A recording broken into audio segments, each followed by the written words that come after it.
Di antara hal yang buat kita lebih bahagia, ya, yaitu memiliki sifat al-khafi. Al-khafi artinya orang yang tidak ingin tampil, tidak ingin dikenal oleh orang banyak, ya. Al-khafi, ya. Kata Nabi sallallahu alaihi wasallam, "Innallaha yuhibbul 'abdal ghaniyat taqiyal khafi." Sungguhnya Allah mencintai seorang hamba yang bertakwa, yang merasa cukup, dan al-khafi, al-khafi itu orang yang sembunyi. Maksudnya sembunyi apa? Dia tidak ingin tampil. Dia ingin tampil, ya. Sehingga dia urusannya yang penting kalau bisa tidak tampil depan banyak orang, itu lebih baik dia lakukan. Sehingga dia akhirnya tatkala dia memiliki sifat seperti itu, banyak waktu dia untuk bisa melakukan privasi dia. Sehingga dia punya waktu lebih untuk istrinya, dia punya waktu lebih untuk anak-anaknya, dia punya waktu lebih untuk ngaji, dia punya waktu lebih untuk belajar, ya. Dia punya waktu lebih untuk orang tuanya, untuk kerabatnya. Namun tatkala dia sering tampil jadi pusat perhatian, terlalu banyak teman, jadi akhirnya terlalu banyak koneksi, terlalu banyak relasi, akhirnya dia kurang waktunya, akhirnya dia tidak bahagia. Terlalu banyak relasi, terlalu banyak koneksi, terlalu banyak hubungan sama orang, ini juga merepotkan kita. Ya, merepotkan kita. Makanya sering katakan, apakah enak jadi orang terkenal? Enggak enak. Enggak enak. Ada seorang, ya, terkenal, ya, cerita asistennya, Ustadz si fulan itu kalau pergi ke mall, dia punya waktu cuma sama istrinya 10 menit. Setelah itu pasti dikerubung orang. Baru masuk mall sebentar, mungkin belum sampai 10 menit sudah orang datang. Minta foto lah, minta inilah, minta anulah, minta inilah. Yang berbagai macam orang. Menyusahkan dirinya sendiri. Jalan kemana-mana, was-was sekarang kan dilihat orang. Saking sering terkenalnya, sering orang melihat dia, sehingga terkadang sendiri pun dia merasa dilihat oleh orang lain. Apa enak hidup seperti ini? Dulu Ibnu Mas'ud radhiyallahu ta'ala anhu, kalau dia jalan orang-orang ikuti, dia berhenti. Kalian ada apa? Ada keperluan? Ada keperluan dia tangani. Kalau enggak ada, insorifu, pergi. Jadi enggak senang jalan diikuti oleh banyak orang. Kenapa? Kalau kita terlalu jadi pusat perhatian, akhirnya privasi kita terganggu. Makanya Nabi SAW melarang hal-hal yang menimbulkan syuhrah, menimbulkan ketenaran. Baju tidak boleh yang tampil beda. Mobil tidak boleh yang tampil beda. Motor tidak boleh yang tampil beda. Jadi pusat perhatian. Karena ini hubus syuhrah, ini penyakit. Ingin tampil beda, ingin jadi pusat perhatian. Itu tidak disukai dalam syariat. Ya, kalau orang punya mobil sangat mewah, ya, pintu cuma 2, ya, bahkan pintu cuma 1 lagi, satunya loncat mungkin, bisa kebuka sendiri, ya, kemudian orang lihat semua, apalagi jalan di kampung semua orang lihat, ya. Orang lihat atau tidak? Lihat, ya.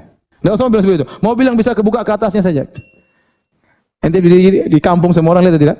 Orang lihat. Kalau di kota orang bilang udik, ya, tapi kalau di kampung, semua orang apa enaknya seperti itu? Satu benda apa? Ya, ada kelezatan jadi pusat perhatian, tapi itu dalam Islam tidak disukai. Itu akan mengurangi kebahagiaan kita.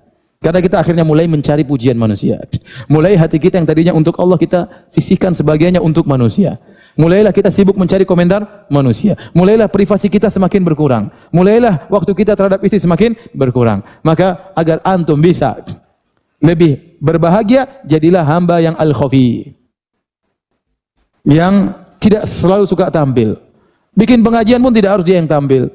Jadi donatur tidak harus sebut namanya. Ya, kalau dai ya terpaksa maju depan. Ya.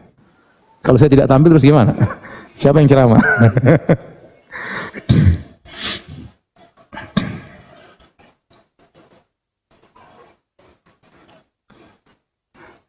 Dan tidak enak jadi orang terkenal. Tidak enak jadi orang apa? Terkenal. Kita aja yang terkenal sedikit saja setengah mati. Apalagi orang terkenal, sangat terkenal sekali. Ya. Taib. Hadirin dan hadirat yang dirahmati Allah Subhanahu wa taala, ya, ini di antara hal yang buat kita bisa hidup lebih bermakna bagi diri kita, bagi keluarga kita, bagi orang tua kita, jangan suka tampil. Hal-hal yang buat kita tampil, hindarkan. Kenapa Anda harus mencitrakan diri Anda? Ngapain? Itu bikin habis waktu seperti itu. Satu dunia puji ente, kalau ente rendah di hadapan Allah tidak akan naik, percuma. Satu dunia hina ente, tapi kalau ente tinggi di sisi Allah tidak akan pengaruh hinaan mereka. Ente konsentrasi sama Allah Subhanahu wa taala. Yang berikan kebahagiaan Allah Subhanahu wa taala, bukan mereka-mereka itu. Antum kira orang yang terkenal kemudian bahagia, belum tentu bahagia. Tadi saya katakan tadi. Betapa banyak orang di puncak-puncak ketenarannya bunuh diri. Dia tidak? Banyak. Stres. Betapa banyak puncak-puncak ketenaran ribut sama anaknya, ribut sama istrinya. Dia di puncak ketenaran. Allah cabut kebahagiaan dia. Ya, kalau ente di luar orang hormat, tapi di rumah tidak dihargai keluarga, apa enaknya hidup seperti itu? Ya. Semua orang puji ente, tapi di rumah diomelin istri, apa enaknya? Enggak enak. Bahkan gak satu dunia ejek ente, tapi rumah istri sayang, istri puji, ente bahagia. Ya tidak. Terus sebaliknya satu dunia puji ente, masya Allah, ente pulang di rumah, udah selesai. Udah. Percuma, habis kebahagiaan tersebut. Benar atau tidak Bapak?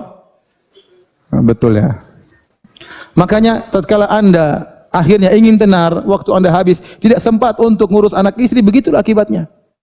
Begitulah akibatnya. Kebahagiaan yang seharusnya itu merupakan kebahagiaan modal dasar hilang. Hanya ingin mencari kebahagiaan yang sekunder. Ya. Ya. Cuma ingin dipuji, cuma ingin diakui, cuma ingin ini, ngapain? Maka segala hal yang buat Anda tampil beda hindari. Enggak usahlah bikin yang aneh-aneh ya. Ya. Apalagi zaman sekarang pengin viral, bikin macam-macam, subhanallah. Buat apa seperti itu?